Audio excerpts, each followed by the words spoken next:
새벽 4시 울려 퍼진 전화벨이 저를 깨웠어요. 스콧, 캔자스 군수공장이 완전히 멈췄습니다. 한 달 새 세 번째 공장 셧다운이었죠. 2025년 세계는 사상 최고의 격변기를 맞고 있었습니다.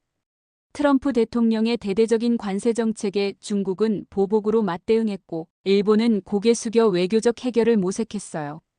유럽은 WTO에 제소하며 분노했죠. 그런데 한국만은 달랐습니다.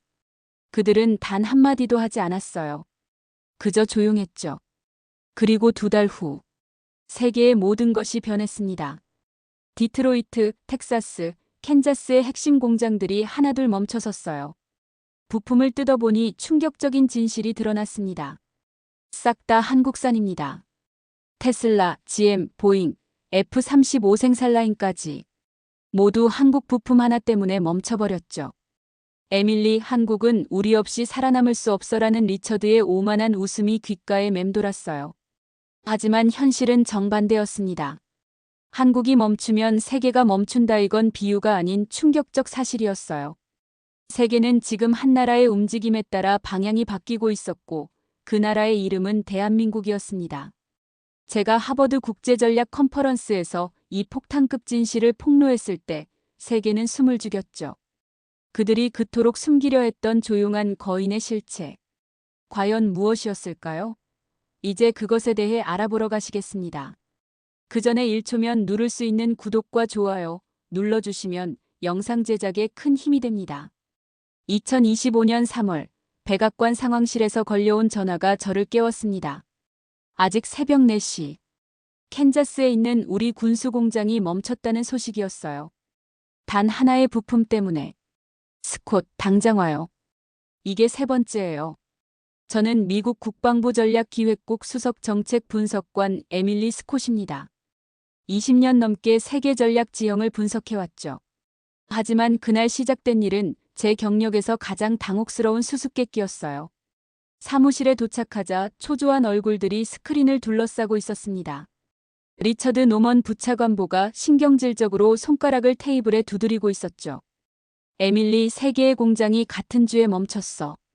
원인은 한국산 미세회로 모듈 부재야. 화면에는 멈춘 생산라인 영상이 띄워져 있었습니다.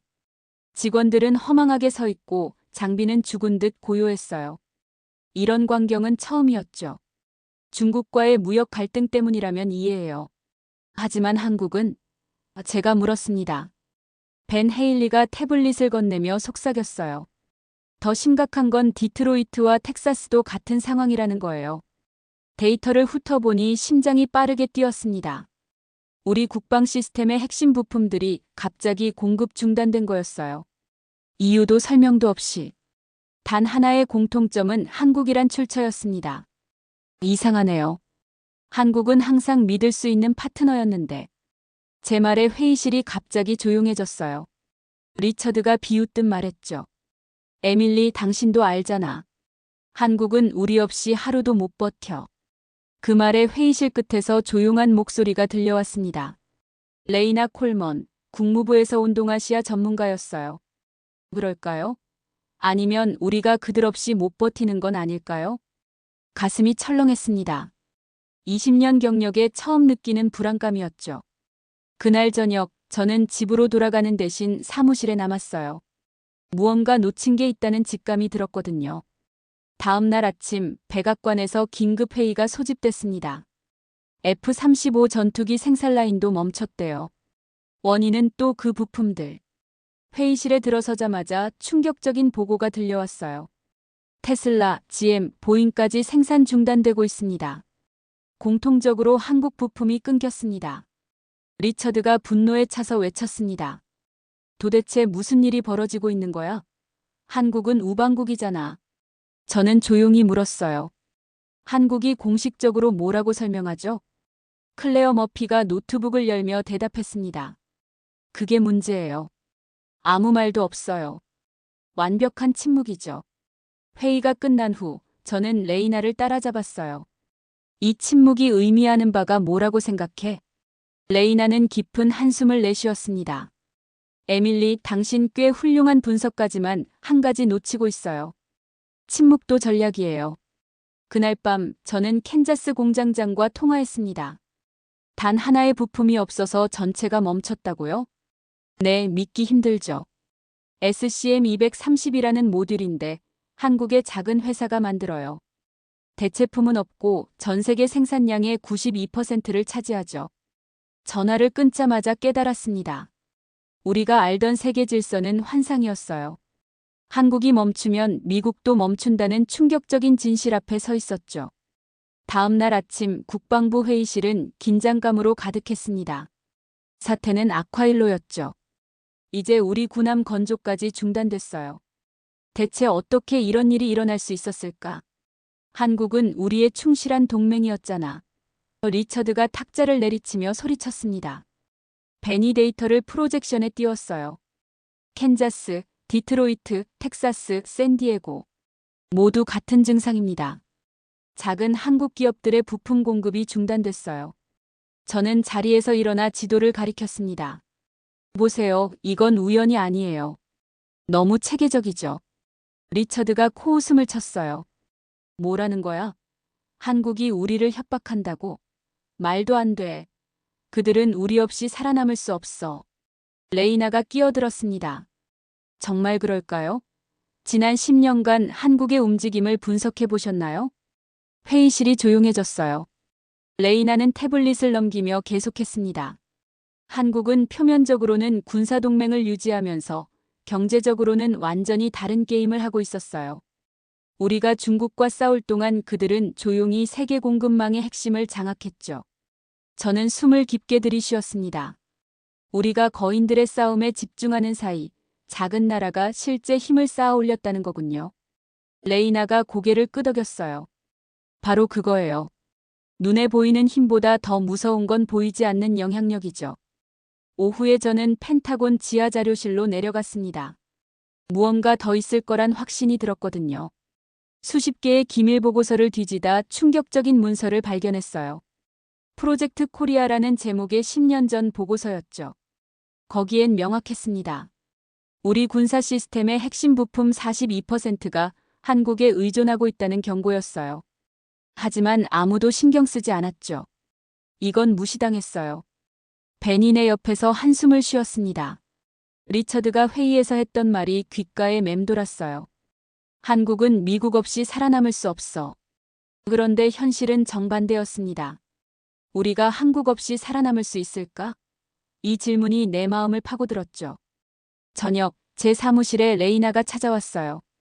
에밀리, 발견한 것이 있나요? 저는 오래된 보고서를 건넸습니다. 우리가 얼마나 눈을 감고 있었는지 보세요.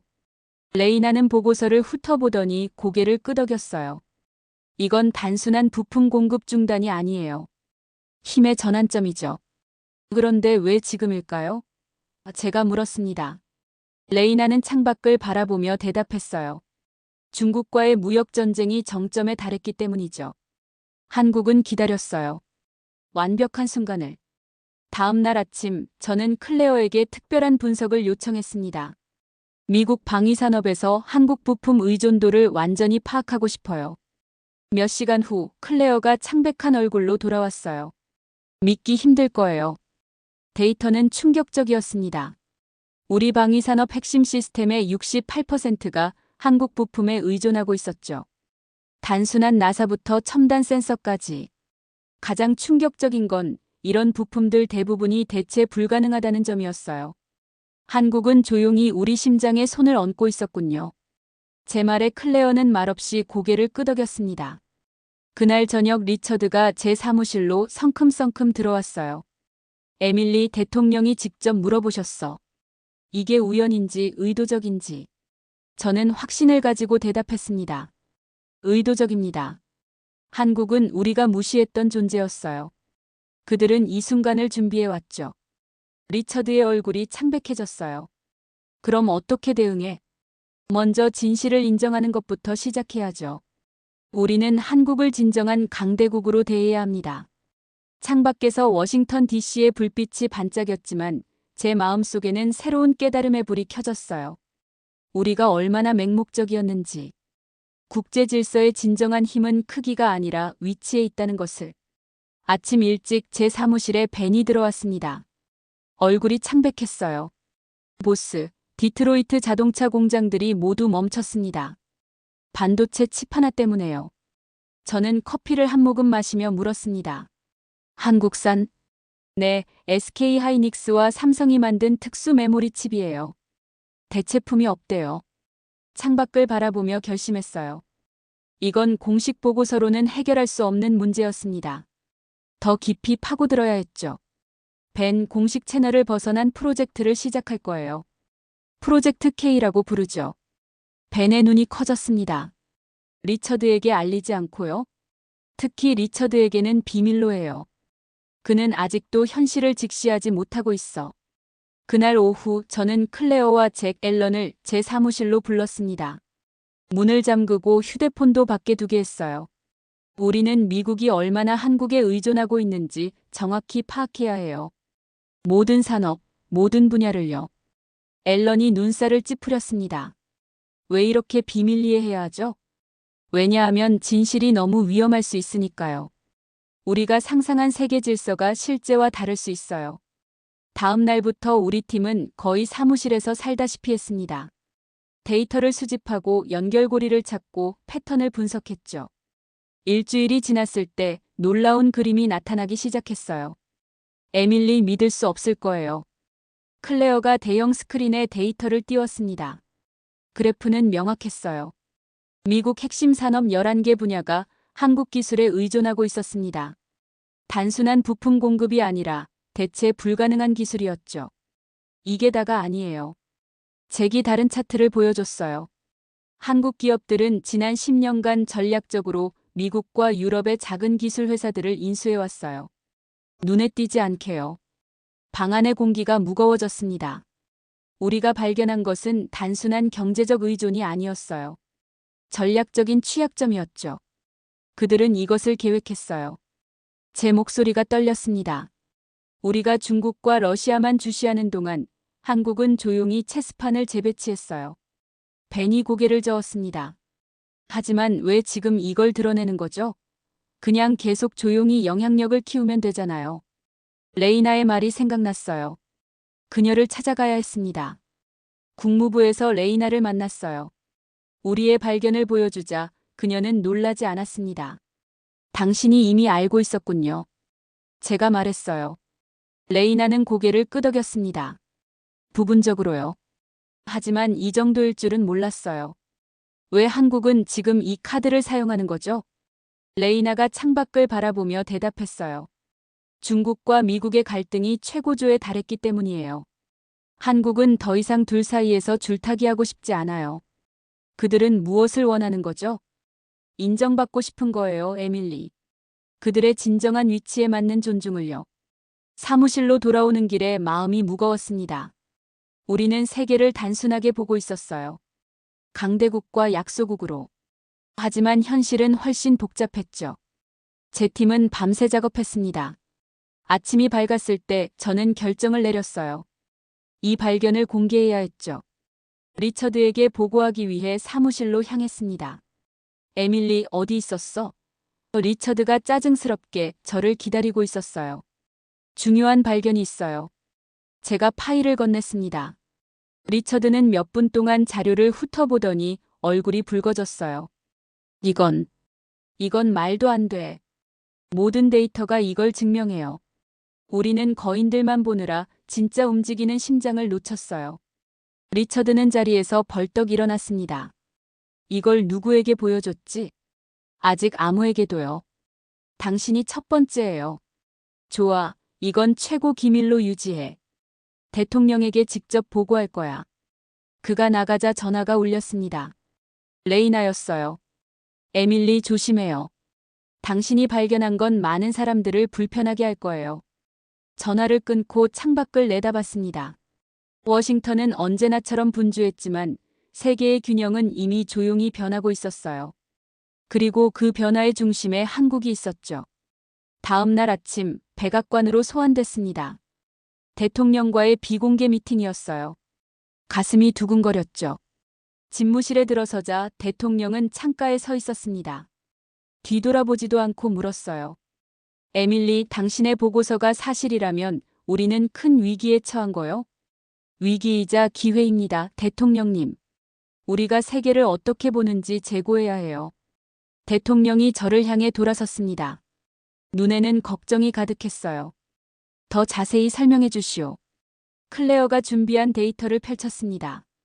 한국 기업들은 배터리 기술의 83%, 메모리 칩의 74%, 디스플레이의 68%, 그리고 첨단 센서의 71%를 장악하고 있어요.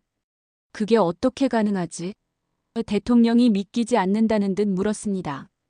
그들은 눈에 띄지 않게 움직였어요.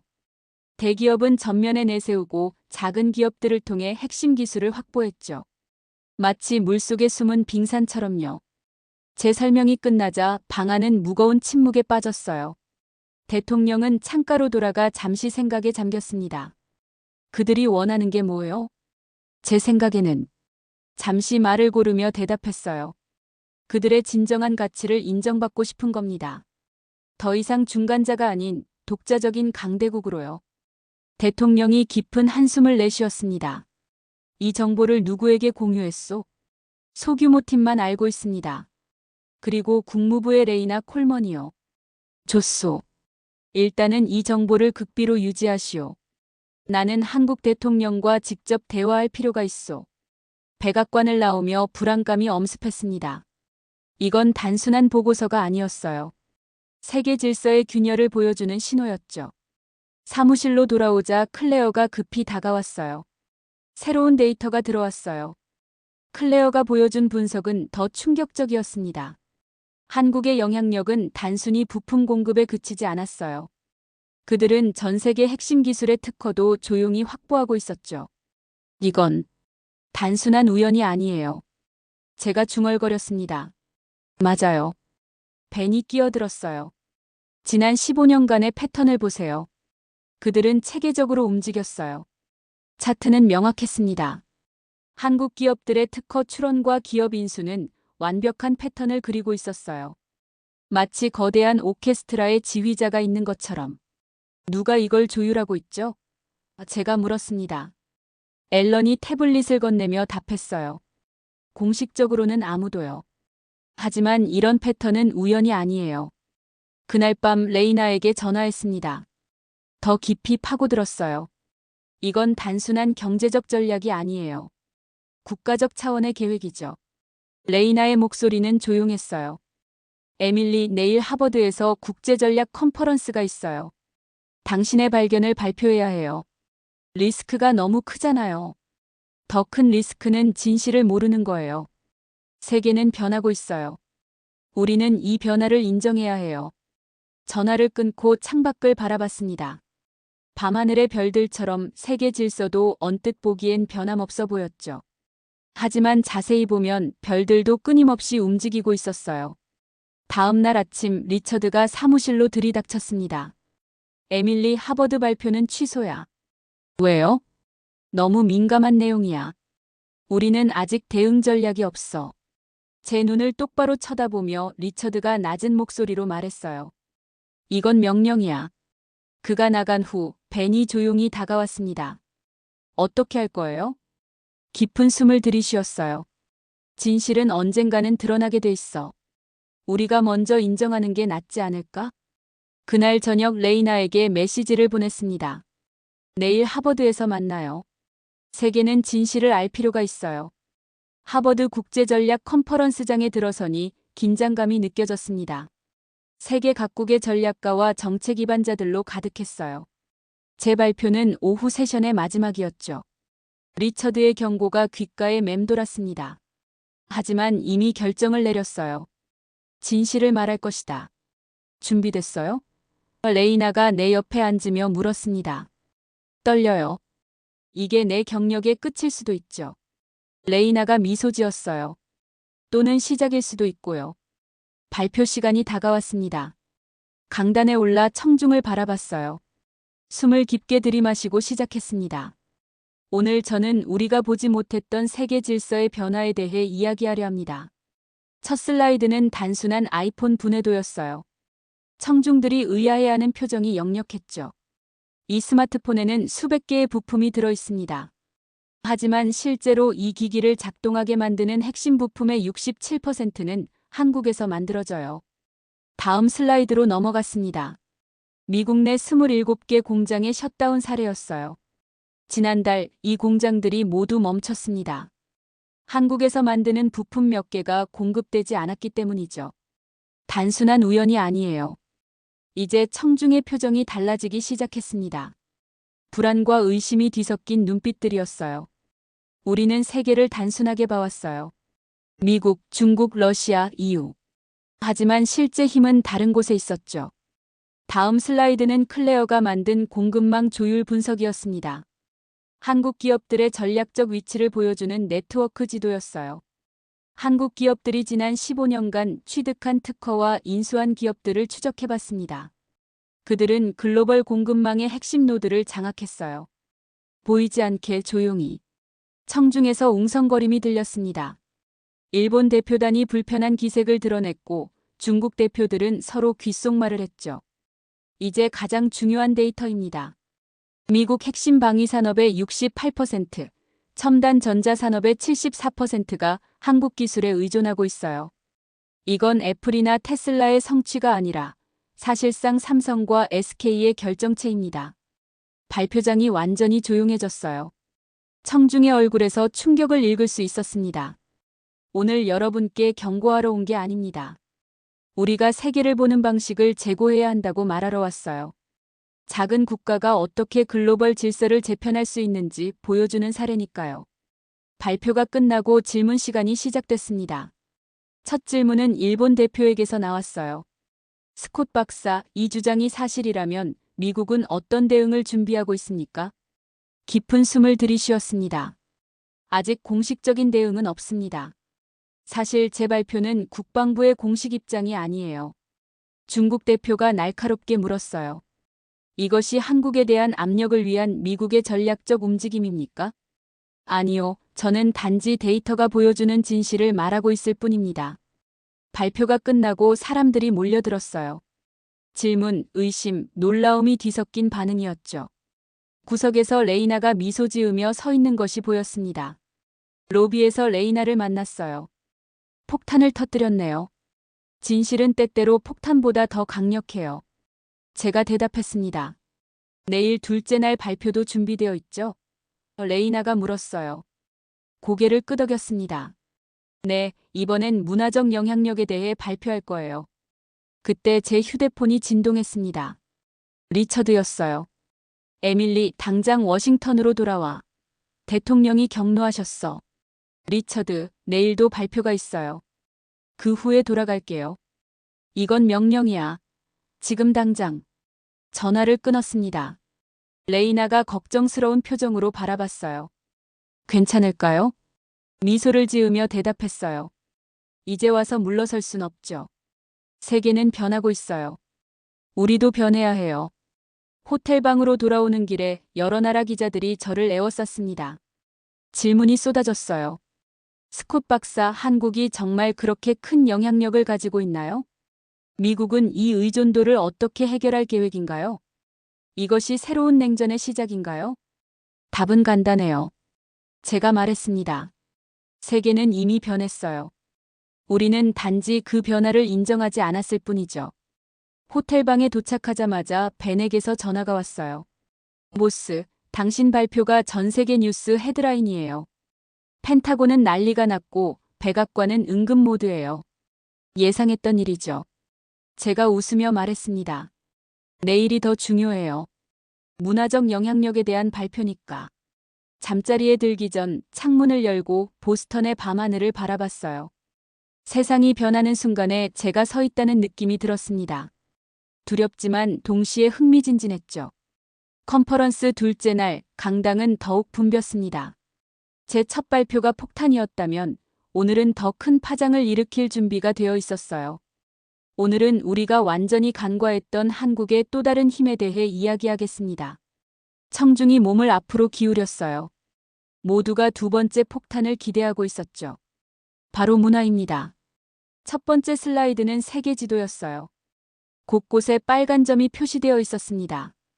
이 점들은 지난 5년간 한국 드라마, K-팝, 게임이 주요 콘텐츠 플랫폼에서 1위를 차지한 지역이에요. 보시다시피 거의 전 세계를 덮고 있죠.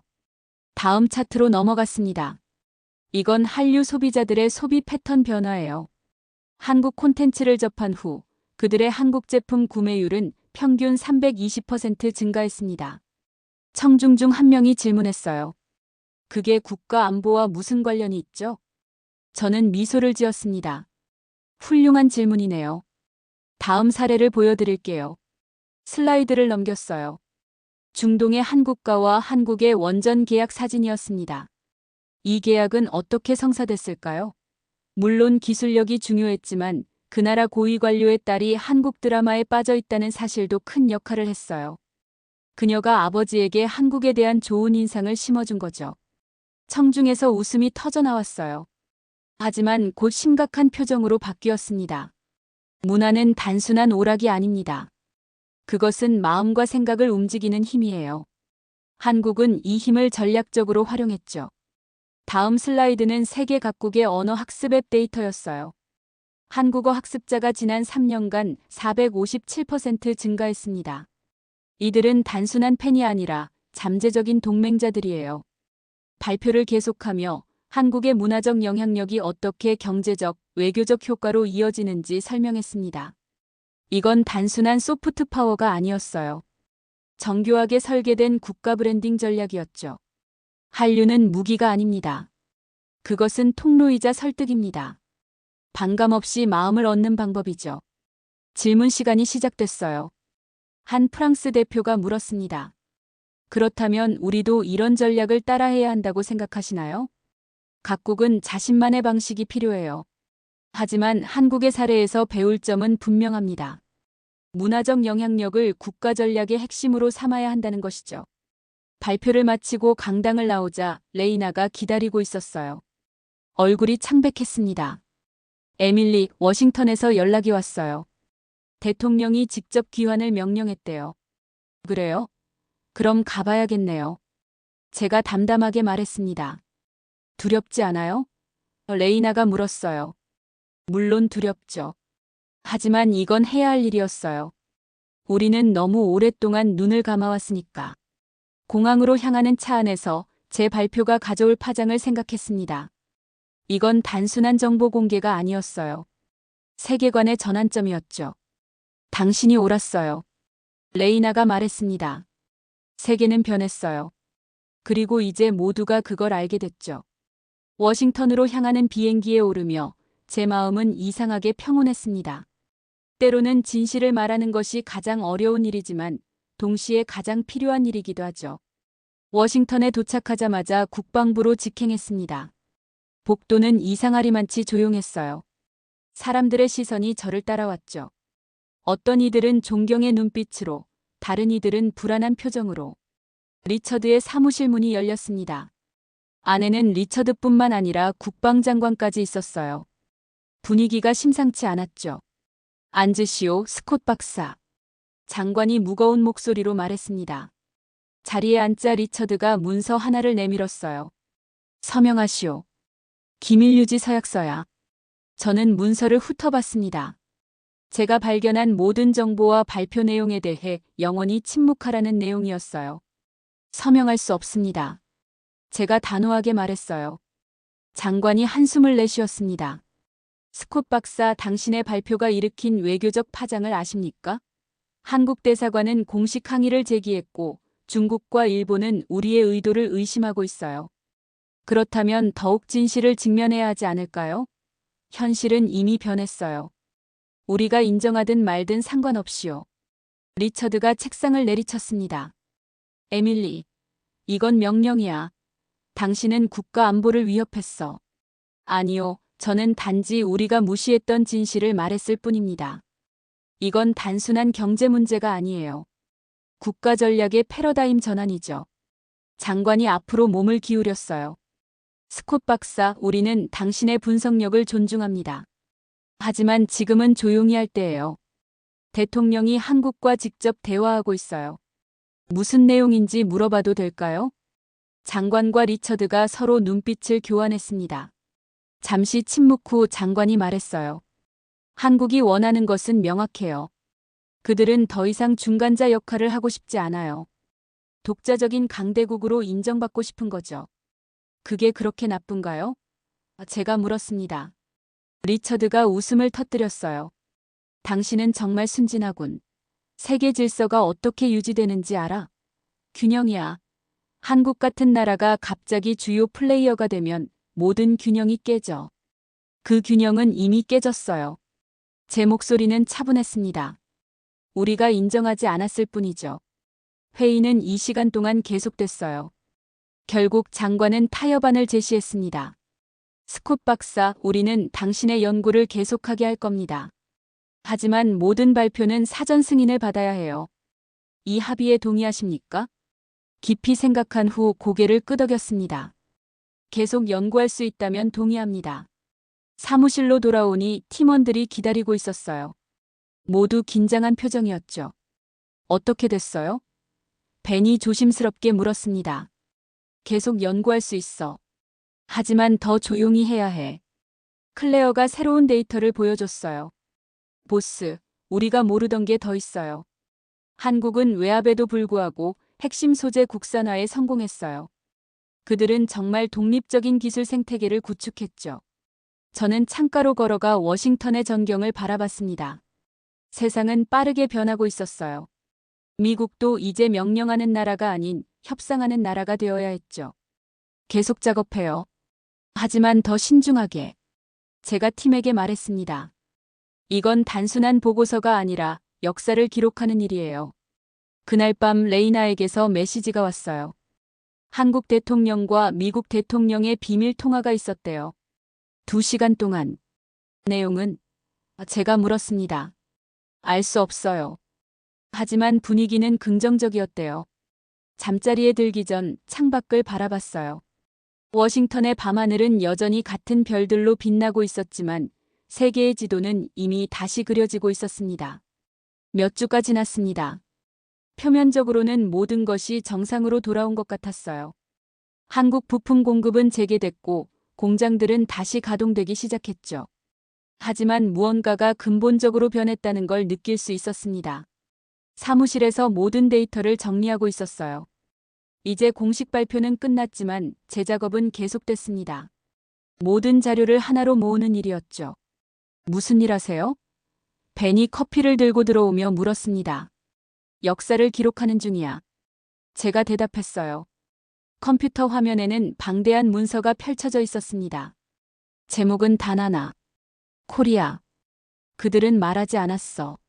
제가 타이핑했습니다. 하지만 그들이 멈추면 세계가 멈춘다. 벤이 어깨 너머로 화면을 들여다봤어요. 이걸 리처드가 알면 또 난리 날 텐데요. 이건 공식 보고서가 아니야. 개인적인 기록이지. 그날 오후 레이나가 사무실로 찾아왔습니다. 평소와 달리 공식적인 표정이었어요. 에밀리, 당신에게 알려줄 게 있어요. 국무부가 한국과의 새로운 협력 체계를 구축하기로 했어요. 당신의 보고서가 큰 역할을 했죠. 저는 놀랐습니다. 정말요? 하지만 그들은 내 보고서를 묻으려 했잖아요. 레이나가 미소 지었어요. 표면적으로는 그랬죠. 하지만 내부적으로는 당신의 발견이 새로운 정책 방향을 만들어냈어요. 창밖으로 눈이 내리기 시작했습니다. 워싱턴의 첫눈이었죠. 모든 게 변하고 있어요. 레이나가 창밖을 바라보며 말했습니다. 네, 하지만 모든 변화가 눈에 보이는 건 아니죠. 그날 저녁 대통령의 기자회견이 있었습니다. 한국과의 새로운 전략적 파트너십을 발표하는 자리였어요. TV를 보며 얼마나 많은 것이 변했는지 실감했습니다. 그들은 이제 우리를 파트너라고 부르네요. 벤이 웃으며 말했어요. 항상 그랬어야 했지. 제가 대답했습니다. 다음 날 아침 리처드가 제 사무실로 찾아왔어요. 예상과 달리 그의 표정은 부드러웠습니다. 에밀리, 내가 틀렸어. 당신의 분석이 정확했어. 감사합니다, 리처드. 하지만 이건 승리의 문제가 아니에요. 세계를 올바르게 이해하는 문제죠. 그가 떠난 후 저는 제 문서의 마지막 부분을 작성했습니다. 결론이었어요. 세계는 더 이상 단순한 강대국 중심의 질서가 아니다. 보이지 않는 영향력, 기술적 의존성, 문화적 연결이 새로운 힘의 중심이 되었다. 한국은 그 변화의 선두에 서 있었다. 마지막 문장을 타이핑했습니다. 그들은 말하지 않았다. 하지만 나는 봤다. 조용한 거인을. 문서를 저장하고 창밖을 바라봤어요. 눈이 펑펑 내리고 있었습니다. 세상을 하얗게 덮으며 모든 것을 새롭게 시작할 기회를 주는 것 같았죠. 며칠 후 나토 정상회의가 열렸습니다. 특별 초청국으로 한국이 참석했어요. TV로 회의 장면을 지켜보며 세계가 얼마나 빠르게 변하고 있는지 느꼈습니다. 그날 밤 제 책상 위에 나토 보고서 한 부가 놓여 있었어요. 누가 놓아뒀는지 모르겠지만 마지막 페이지가 접혀 있었습니다. 펼쳐보니 짧은 문장이 쓰여 있었어요. 미래는 보이는 힘이 아니라 보이지 않는 영향력에 달려있다. 한국이 그 길을 보여주었다. 창밖으로 눈이 계속 내렸습니다. 세상은 조용히 하지만 확실하게 변하고 있었어요. 그리고 저는 그 변화의 증인이 되었죠. 겨울이 지나고 봄이 왔습니다. 워싱턴의 벚꽃이 피어나듯 세계 질서도 새롭게 꽃 피우고 있었어요. 제 보고서 이후 6개월이 지났고 많은 것이 변했습니다. 아침 일찍 사무실에 도착하니 이메일이 한 통 와 있었어요. 서울에서 열리는 미래 전략 포럼 초청장이었습니다. 발표자로 제 이름이 있었죠. 한국에 가네요. 벤이 제 모니터를 들여다보며 말했어요.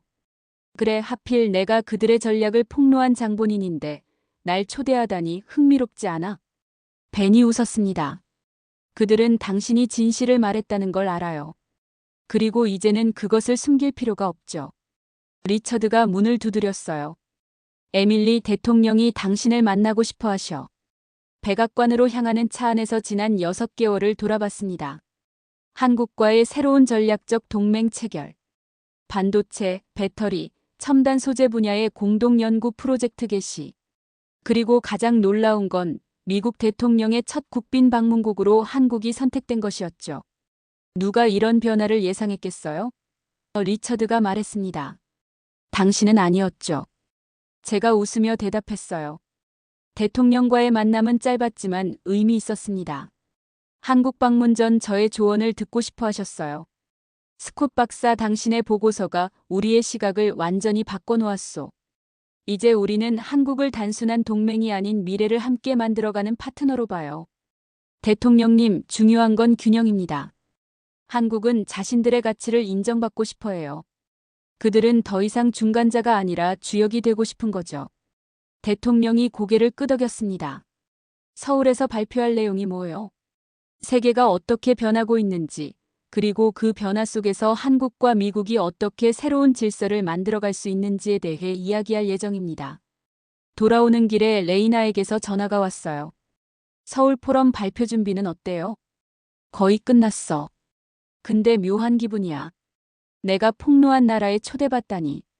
레이나가 웃었습니다. 그들은 당신을 적이 아니라 동지로 봐요. 진실을 말한 사람으로.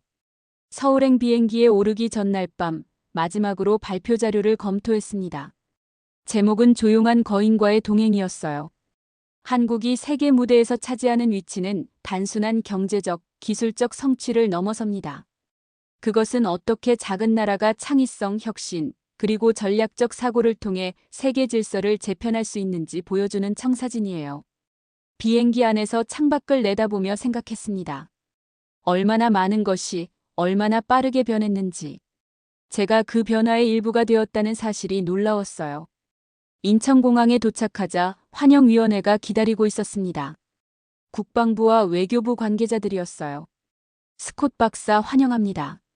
당신의 분석은 우리에게도 많은 통찰을 주었어요. 서울로 향하는 차 안에서 창밖 풍경을 바라봤습니다. 첨단 빌딩들, 바쁘게 움직이는 사람들, 그리고 곳곳에서 느껴지는 역동적인 에너지.